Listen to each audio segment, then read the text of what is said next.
the best things about the Leukemia and Lymphoma Society and being a part of team and training is that you really get to make real connections with people who have blood cancers and survivors and success stories, and you really get to see what the money we're raising does, the successes. And so each team has an honored teammate. And on your first Saturday, I think, you will be introduced either virtually or the person might be there to your honored teammate. And that person will be your inspiration. That person will be your team's inspiration.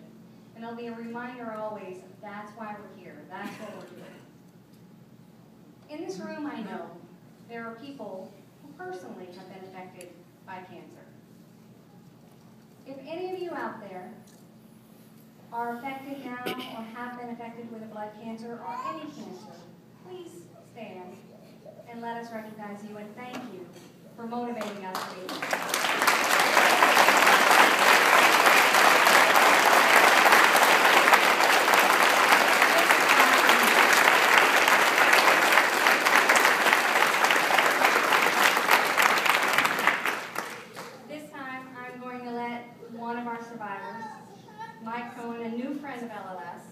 Tell his story. And after you hear his story, you're all going to have your one person you can keep in mind to keep you going. Mike?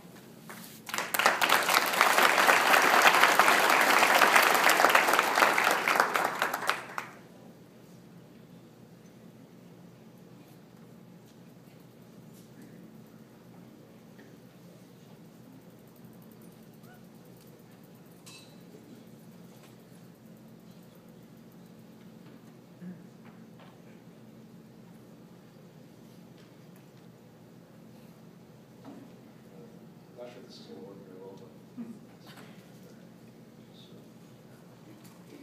well, thank you very much. I appreciate all of your applause. And, it's funny to be standing here today. Last Friday was my 7-year cancer-free anniversary of leukemia.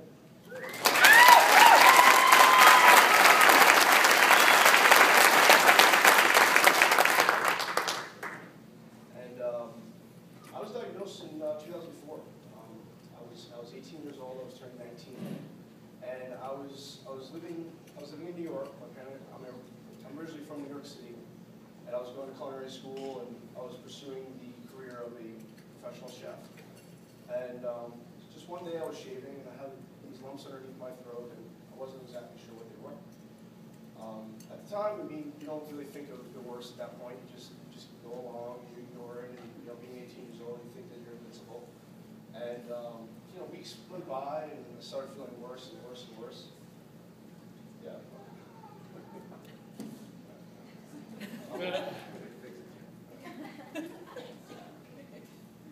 All right. Cheers. So yeah, I was just living the life of a normal 18-year-old, and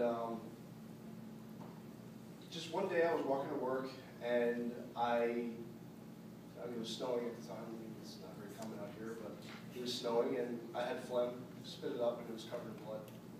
And at that point, I'm like, there's something wrong. There's something really wrong with me, and I have to get checked out. So that evening, I went home, and I went to, my mom was just like, have some tea, have some soup, and tomorrow morning, we'll take you to the doctor. And that night, I woke up in excruciating pain. I fell asleep, at least from what I remember. And I woke up in excruciating pain and just had this stabbing pain in the left part of my rib cage. And long story short, I was rushed to the hospital, and the next morning I wake up and I'm attached to IVs and life support and everything. And my mom was laying at the foot of my bed, and she wakes up and she's like, because I thought it was a nightmare. Like, it's all a blur and all this kind of stuff, and it's not something that you think of every day. That I'm gonna die, right? Like, what is cancer? Like, I had grandparents that had cancer, and I didn't understand exactly what cancer was, besides the fact that I lost people from it. And from that point forward, I was diagnosed with ALL, acute lymphoblastic leukemia, and I had 2.5 years of chemotherapy. every 6 weeks with about a 2-week break, I had spinal tap infusion chemotherapy. I had bone marrow biopsies. I mean, the good stuff. And towards the end of my treatments, actually, it's actually interesting. I had a dry cough. I was gaining weight. I was eating food. I was feeling great, and I had a cough. I didn't know what it was. I went to the hospital. Felt great. Long story short, they told me that I had pulmonary embolism, which are blood clots in my lung. I had pneumonia, and I had congestive heart failure. And at that point, I mean, I'm feeling great. Like, I feel exactly like I feel right now.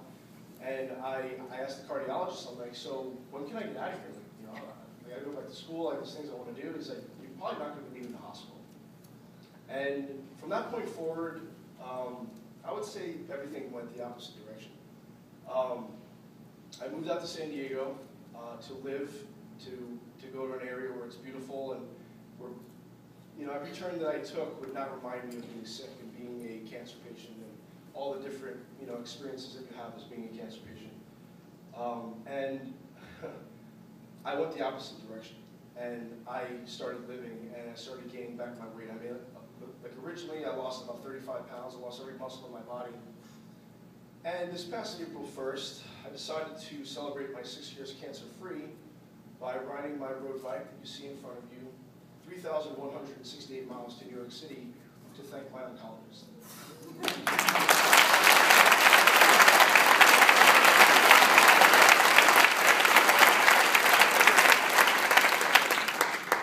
And the cardiologist wasn't there at the time, but I just wanted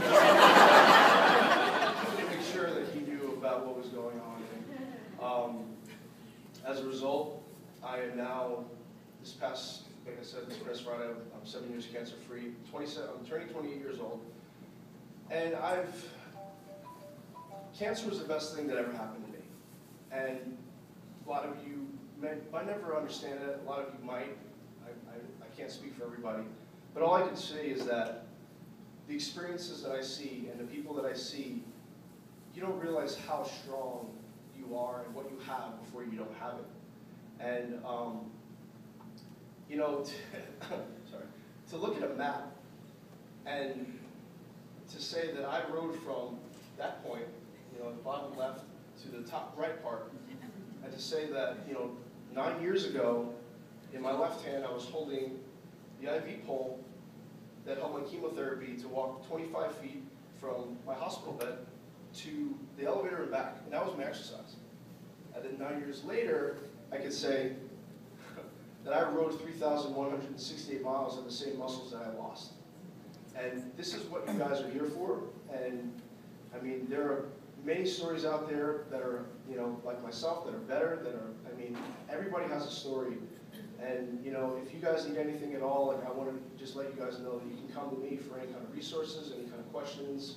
I mean, I can show you, like, I mean, those tires are the same tires that I rode actually on the actual ride. So it's like a little museum for me. But like, this bike is like another part of my body. And, you know, to be here right now, like, this is my dream. Like, I want to be a motivational speaker at some point. And I figure what better way to start than to go where it all started. And I'm a very, very nostalgic person. I'm very, very loyal. That's, I guess, the New York City blood in me.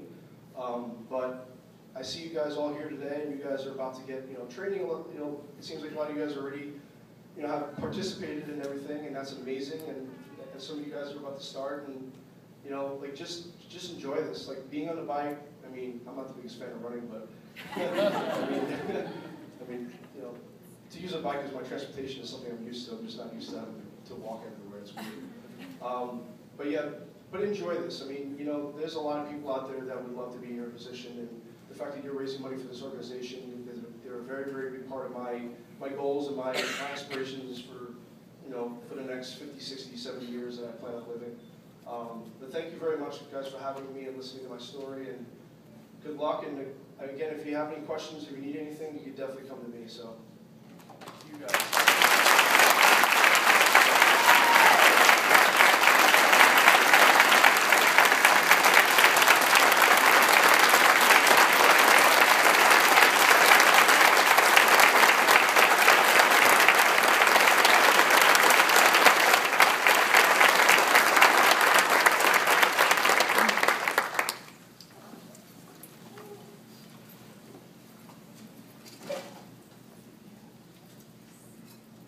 just stood up.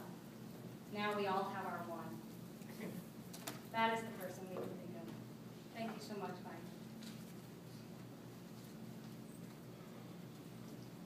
Time to change the mood again. Dig in your pockets for that raffle ticket.